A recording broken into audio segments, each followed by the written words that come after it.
dia, sétimo ano, como vocês estão? Aqui é a Pro Angélica e hoje nós vamos continuar aí a nossa aula passada. Na aula passada nós vimos os biomas mundiais e na aula de hoje nós vamos falar sobre os biomas brasileiros. Bom, então o nosso país ele tem uma das maiores biodiversidades do planeta, né? Até então. E ele vai ter tanto biomas continentais quanto biomas costeiros, que ficam ali próximos às costas marinhas, por exemplo. Os biomas continentais são a Amazônia, Caatinga, o Cerrado, Mata Atlântica, Pampa e o Pantanal. Vocês podem ver como eles se distribuem aqui, ó, nesse mapa. Só que aqui no mapa a gente vê uma divisão muito clara entre esses biomas.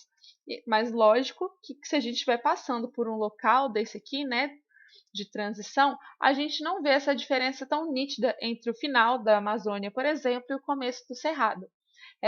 Eles têm um espaço que a gente chama de área de transição, que é onde vai mudando a vegetação aos poucos. Então, não é nada muito nítido assim visualmente essa divisão se você vai para um lugar desses.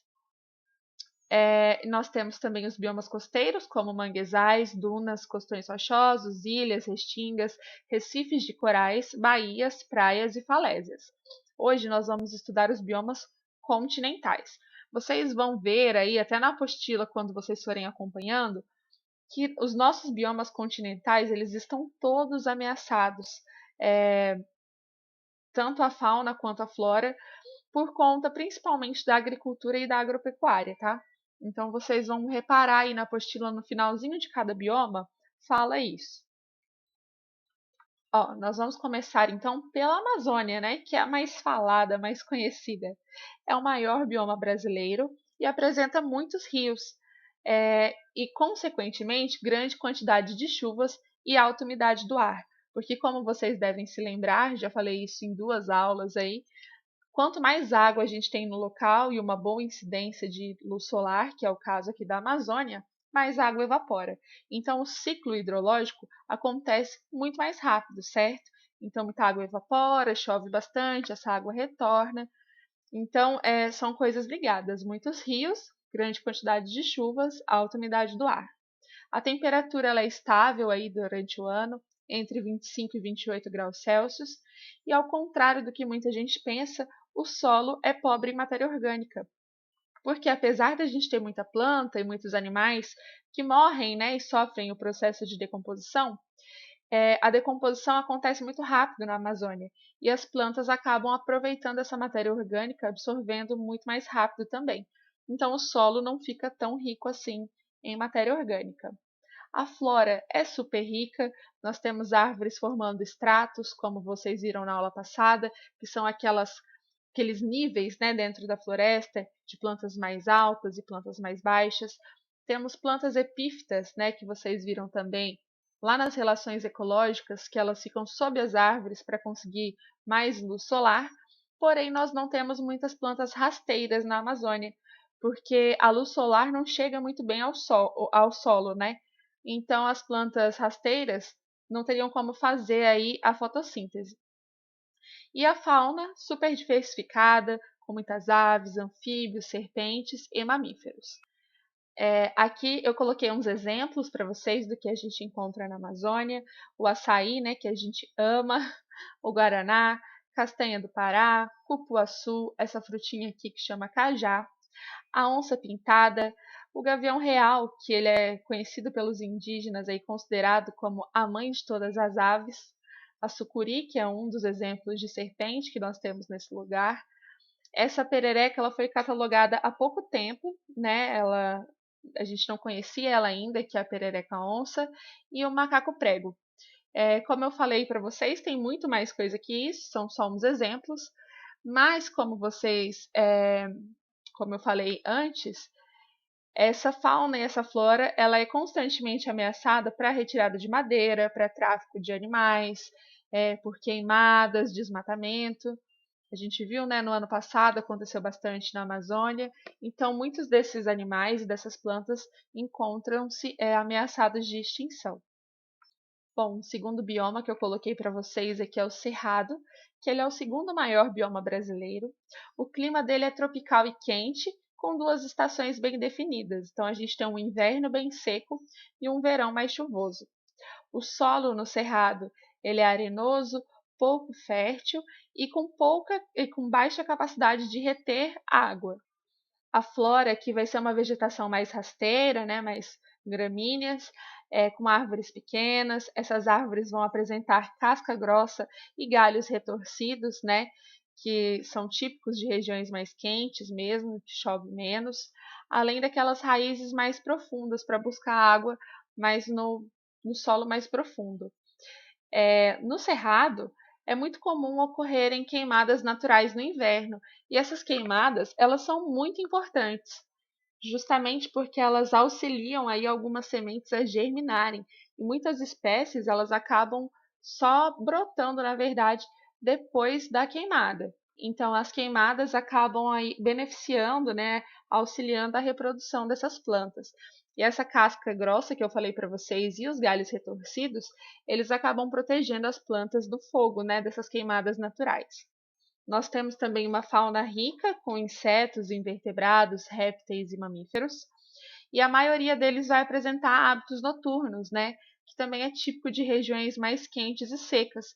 Os animais eles optam aí por fazer as atividades deles durante a noite e economizar energia para, né, não ter assim tanto gasto energético durante o dia que é tão mais quente. Eu coloquei aqui para vocês também alguns exemplos. Essa primeira imagem é para mostrar esses galhos retorcidos que eu falei, ó. Essa segunda imagem aqui é o araticum, que é conhecido também como graviola da montanha. E aqui é o buriti. Aí na fauna nós temos aqui de exemplo o tamanduá-bandeira, o lobo-guará e o sabiá do campo. Às vezes vocês vão ver que esses animais eles acabam existindo em mais de um bioma, justamente por conta dessas zonas de transição. Então, quando são dois biomas muito próximos, esses animais podem viver nos dois biomas, tá? Aqui nós temos também a caatinga, que significa, o nome significa mata branca, que faz referência aí ao aspecto seco que essa mata tem durante a maior parte do ano. O clima lá é quente e seco, com pouca chuva, né? Que é uma consequência desse clima quente. O solo vai ser rico em minerais, né? Porém pobre em matéria orgânica também.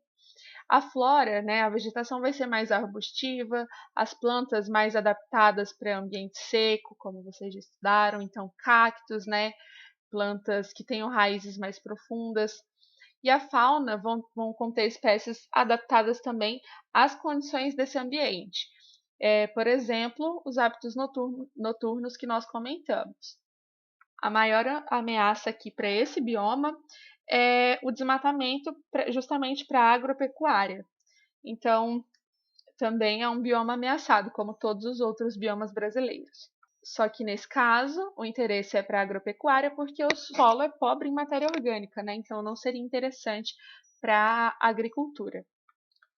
Aqui temos alguns exemplos, né? Na flora nós temos aqui o xique-xique, que é um cacto, uma espécie de cacto que dá uma flor bem bonita, uma flor branca.